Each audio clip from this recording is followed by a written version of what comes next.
military encounters with enormous UFO motherships at sea with physical effects. UFOs and aliens among us? Among the many UFO reports floating around out there, some of the more amazing are those that have been witnessed by trained military personnel. Even weirder still is when such unidentified objects are of incredible dimensions and seem to have physical effects on the witnesses. Out over the vast expanses of oceans of our world, there have been numerous encounters with something very large and very strange, and which have served to cause physical effects on the ones who have seen them. In the November 1981 issue of Flying Saucer Review, there is a curious case that was sent in a letter directly to the magazine by a witness who claims that she had had a very odd and terrifying experience out over the sea with a massive, cigar-shaped, unidentified object. The unnamed witness claims that at the time she had been working for NATO as an English language secretary based in Paris and was aboard an Air Canada DC-8 aircraft on a military-sanctioned mission with a party of 50 NATO personnel who were en route from Paris to Canada for the NATO ministerial meeting in Ottawa.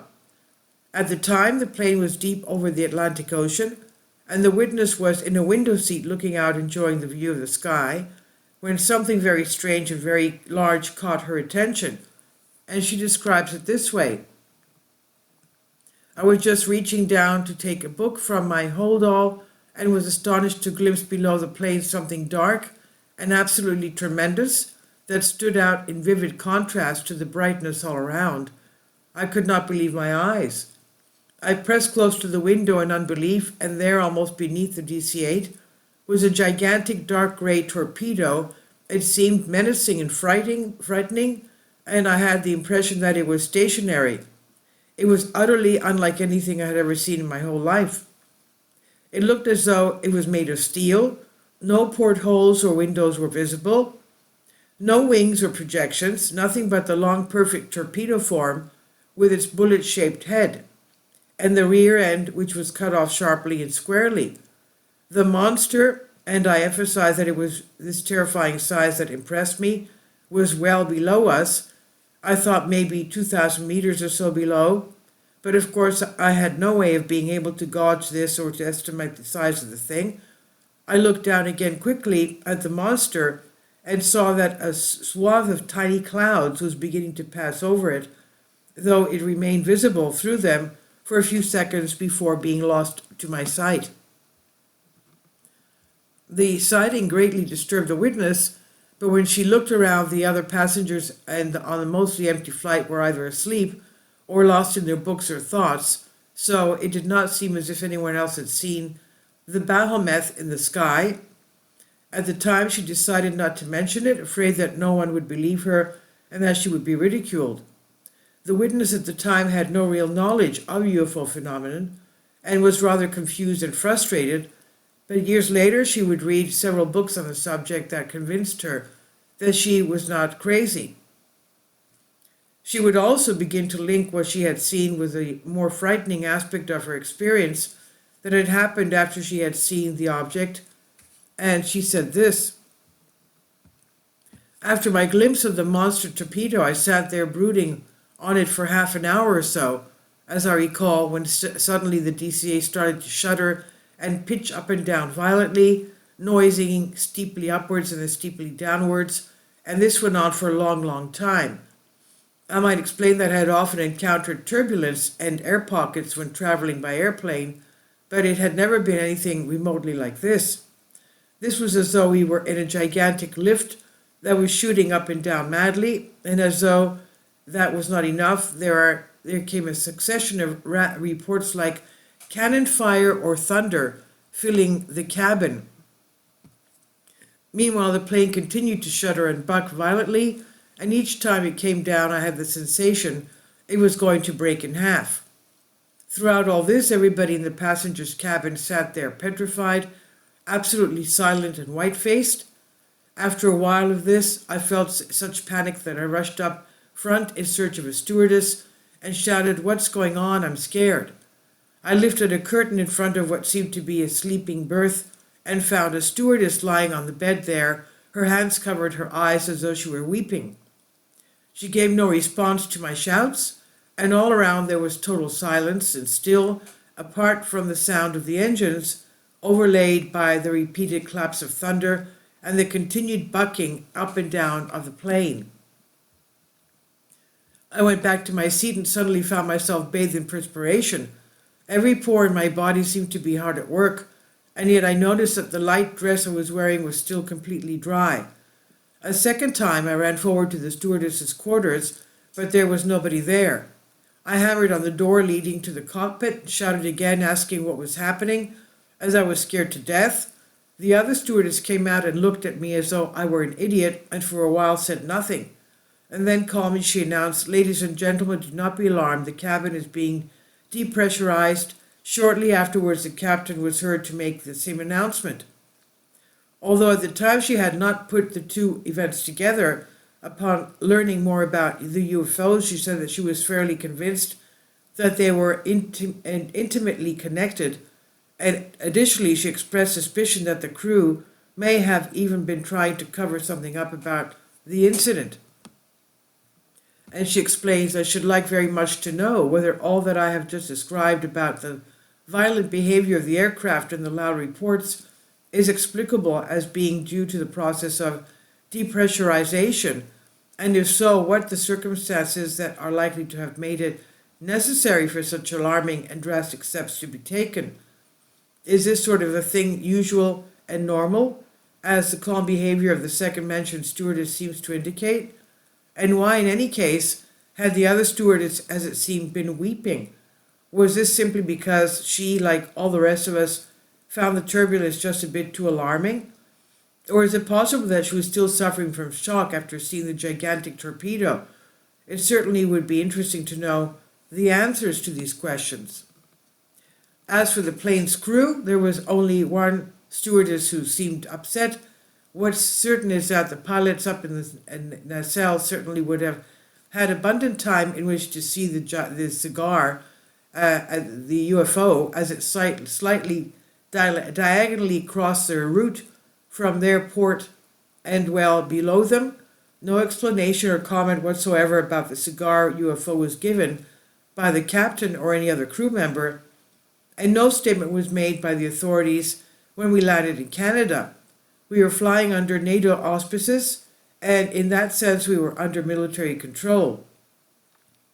In such circumstances, it would not be surprising if the cockpit crew and the stewardesses were less forthcoming about a UFO than perhaps they might have been were it an ordinary passenger flight. What was going on here? Another case involving a similarly enormous craft that had physical effects on a military vessel allegedly occurred July 2nd, 1971, rather fittingly in the Bermuda Triangle area, southwest of Florida. On this day, the U.S. Navy aircraft carrier USS John F. Kennedy, CVA-67, was returning to Norfolk, Virginia, after completing a 2-week operational readiness exercise in the Caribbean, where they were to take some leave time before heading off for duty in the Mediterranean for 6 months. This main witness in this account, who reported it to the National UFO Reporting Center, was at the time assigned to the Communications Center monitoring teletype printing the fleet broadcasts. On this evening at around 8:30 p.m., his equipment suddenly began going haywire, after which he soon learned that all communications on the ship were malfunctioning. And soon after this, there was someone shouting that something was hovering over the ship. And when he went up with some other personnel, they saw something their training had never prepared them for. The witness would say, "We looked up and saw a large glowing sphere. Well, it seemed large, however, there was no point of reference. That is to say that if the sphere were low, say 100 feet above the ship, then it would have been about 200 or 300 feet in diameter. If it had said 500 feet above the ship, then it would have been larger. At arm's length, it was the size of a beach ball. It made no sound that I could hear. The light coming from it was too bright, about half of what the sun would be. It pulsated from yellow to orange slowly, We didn't get to look at far more than 20 seconds because General Quarters battle stations were sounding, and the communication officer was in the passageway telling us to get back into the comm center. We returned and stayed there, and that was the battle station. That was out battle station. We didn't have much to do because all the communication was still out.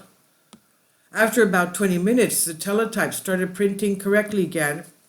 We stayed at General Quarters for about another hour, then secured. I didn't see or hear of any messages going out about the incident. Over the next few hours, I talked to a good friend that was in CIC, Combat Information Center, who was a radar operator. He told me that all the radar screens were just glowing during the time of the incident. I also talked to a guy I knew that worked at the navigational bridge. He told me that none of the compasses were working and that the medics had to sedate the boatswain mate that was a lookout on the signal bridge. I figured this was the one yelling, "It was God." It was ironic that of the 5,000 men of the carrier, only had a handful actually saw this phenomenon. And this was due to the fact that flight ops had just been completed a short time before this all started, and all the flight deck personnel were below resting. It should be noted that there are very few places where you can go to be out in the open aboard an air carrier. Now he would soon then after learn that not only the communications equipment, but many other pieces of equipment on board, including even aircraft, had ceased to function when the mysterious object had been looming there. Even more ominously, it would also seem that there were men in trench coats, quote unquote, soon aboard interviewing witnesses on what they had seen, and that there was an air of secrecy about the whole thing. The witnesses would explain all of this. From what I could learn, virtually all electronic equipment stopped functioning during the 20 minutes or so, and that wherever it hovered over the ship, the two ready CAPs, Combat Air Patrol, which were two F-4 Phantoms that are always ready to be launched, would not start. I heard from the scuttlebutt, the slang rumor mill, that 3 or 4 men in trench coats had landed and were interviewing the personnel that had seen this phenomenon. I was never interviewed, maybe because no one knew I had seen it. A few days later, as we approached Norfolk, the commanding and executive officers came on the closed-circuit TV system that we had. They did this regularly to address the crew and pass on information. And during this particular session, the captain told us how well we did on the ORE and about our upcoming deployment to the Mediterranean. At the very end of his spiel, he said, "I would like to remind the crew that certain events that take place aboard the naval combatant ship are classified and are not to be discussed with anyone without a need to know." This was all the official word I ever received or heard of the incident, he said. An account that involves an even more gargantuan craft purportedly occurred October 24th, 1989. The report made by a sailor about the naval submarine USS Memphis, SSN 698, operating out of Cape Canaveral, Florida.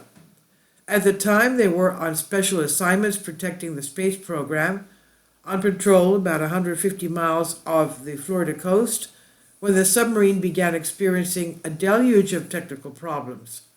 Numerous electronic systems were going haywire. Communications were totally shut down. Tanks were blowing out of control. Navigation ability was lost, and even the controls in the reactor were on fritz. It was a very dangerous situation, and so they surfaced and went to diesel engines. The witness says of what happened next. It was raining, and the entire sky was red like a red neon sign. I saw a large inverted V-shaped UFO off the port side. The executive officer told me to stand fast and would speak to the captain. In a minute, the captain appeared on the tower and asked me for a distance to the craft. The laser rangefinder determined that the closest point was 200 meters, and the farthest point was 1,000 meters off the port.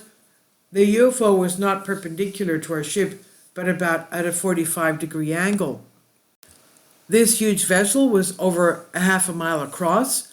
The UFO made a half circle around our ship, then passed across the stern, causing our electronic system to go crazy. We had permanent damage in communications and the sonar room. As the craft flew over the stern, I could see the rain stop under its red glow. The water seemed to rise almost a foot as the UFO passed over silently, and when the UFO finished its swing across the stern, it paused, the sky got brighter red, and it simply moved off at tremendous speed inside 15 seconds. When the UFO left, our boat returned to normal with the exception of the radio and sonar. We did a quick system check, and the captain ordered us to return to reactor power and get underway. We're talking about a submarine here. Then he explained that after they reached port, they were pulled aside by their superiors and put into what he calls protective custody. The atmosphere was apparently very intense, and they proceeded to be told the official story that they should not talk about what they had seen, and the witnesses would say. So we could see that very strange things were happening, basically off into the ocean. These UFOs have been reported to be coming in and out of the oceans, and the electronics going haywire. This is on Collective Spark. Please leave your comments. Thank you for your support. Please support my Patreon account. The daily posts are 5 videos daily, and they are totally different from what I have on my YouTube channel.